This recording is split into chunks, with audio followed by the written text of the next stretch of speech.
આજ રોજ ખેડૂત હિતરક્ષક સમિતિ રાજકોટના નેજા હેઠળ રમેશભાઈ પટેલ પડધરી અને અમારી સંયુક્ત ટીમે રાજકોટ જિલ્લા કલેક્ટર શ્રી અને જિલ્લા વિકાસ અધિકારી શ્રીને સંયુક્ત આવેદન આપેલું કે જે છેલ્લા એક અઠવાડિયાથી અતિ ભારે વરસાદના લીધે ખેતીની અંદર જે નુકસાન થયું છે એમાં ખાસ કરીને કપાસ જે છે તે ગુજરાતના અને સૌરાષ્ટ્રના ખેડૂતોનો આવકનો મેઇન સ્ત્રોત છે, ત્યારે કપાસની અંદર પારાવાર નુકસાન ગયેલું છે અને મોટાભાગનો કપાસ જે છે તે અતિ ભારે વરસાદના લીધે પલળી બળી અને ઉથળકીને એ પતી ગયો છે। એ સિવાય શાકભાજીના પાક છે, લીલાચારાના પાક છે કે તુવેર છે કે એ બધા જ પાકોને નુકસાન ગયું છે।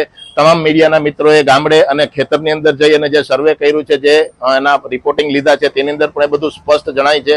સરકાર સર્વે દર વર્ષે કરે છે અને વળતરની જાહેરાત કરે છે, પણ જે ખરેખર લાભાર્થી ખેડૂત છે, ખરેખર જેને નુકસાન ગયું છે તેના સુધી તે સહાય પહોંચે, તેને લાભ મળે, તે અમારી મુખ્ય માંગણી છે।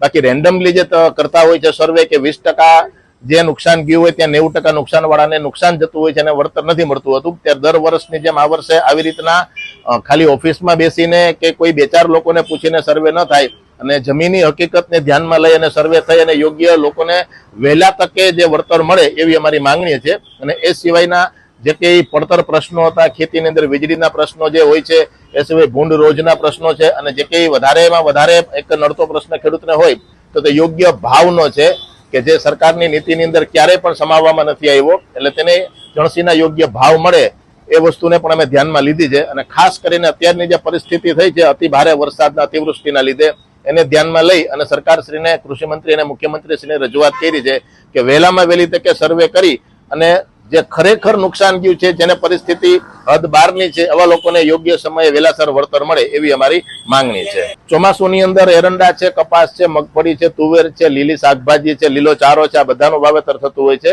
પણ સૌથી વધારે નુકસાન કપાસ, તુવેર અને લીલા શાકભાજીને વધારે નુકસાન ગયું છે। અને ખાસ કરીને સૌરાષ્ટ્રની અંદર કપાસનું વાવેતર વધારે થાય છે અને કપાસ થોડીક મેઇન આવકનો સ્ત્રોત છે ખેડૂતોનો અત્યારે, તો તે કપાસ સંપૂર્ણપણે નાશ પામ્યો છે પાણીના લીધે, વધારે પાણીના લીધે। કપાસ પાછળ એક એકર દીઠ ગણતરી કરો ને તો 10,000 થી લઈને 25,000 સુધીનો ખર્ચો થતો હોય છે। પછી કેટલું પાણી છે, કેટલો વેલા વાવેલો છે, એ બધા એરિયા પ્રમાણે એની પરિસ્થિતિ પ્રમાણે વધારે ઓછો એનો ખર્ચો થતો હોય છે। એટલે હવે પાછું બીજું પાછળથી વાવેતર કરવા માટેનો સમય પણ નથી, કારણ કે સામે પાછું જે દિવાળી પછી જે શિયાળુ વાવેતર કરવાનું હોય તો ત્યારે પણ ખેતર ખાલી જરૂરી છે। એટલે એ થોડુંક એટલી બધી પરિસ્થિતિ એવી હોય છે કે હવેના 3 મહિના કે 2 મહિના છે તે ખાલી રાખવું પડે અને અત્યારે જે વસ્તુ વાવેલી છે એ સંપૂર્ણ નાશ પામી છે। અમે રાજકોટ જિલ્લાની ગણતરી કરીએ છીએ અત્યારે, કારણ કે રાજકોટ જિલ્લાની બહાર તો અમે પણ ગયા નથી, તો રાજકોટ જિલ્લાના લગભગ તમામ જગ્યાએ આટલો જ અતિ ભારે વરસાદ છે, એટલે તમામ જગ્યાએ નુકસાન છે, પણ જેને આ વાવેતર કર્યું છે તેને વધારે નુકસાન છે। ખાસ કરીને કપાસ અને લીલા શાકભાજી, રાજકોટની આજુબાજુનો જે નજીકનો વિસ્તાર છે ત્યાં શાકભાજી અને લીલો ચારો વધારે વવાતો હોય છે, મકાઈ છે, તુવેર છે, એ પણ એને પણ બધું વધારે નુકસાન ગયું છે। બાકી મેજોરિટી આમ ગણતરી કરી તો આખા ગુજરાતની અંદર આ વરસાદનો એક સરખો માહોલ હતો એમ। પડધરી તાલુકાનું સોરિયાળી ગામ, લખમણભાઈ સિંગાડા। કલેક્ટરને અમે અતિવૃષ્ટિના હિસાબે જે પાકને નુકસાન થયું છે એ નુકસાનને વળતર સરકાર વહેલાસર ચૂકવે એના માટે રજૂઆત કરવા આવ્યા છે। અને નુકસાનીમાં કપાસ, તુવેર, લીલા શાકભાજી, એરંડા આ બધાને મોટા પાયે નુકસાન થયું છે। ઓલ ઓવર શાકભાજી તો નાશ જ પામી છે। કપાસમાં મારા હિસાબ પ્રમાણે 50 થી 60% નુકસાની છે અને તુવેર, એરંડા એ સંપૂર્ણ નાશ પામ્યા છે।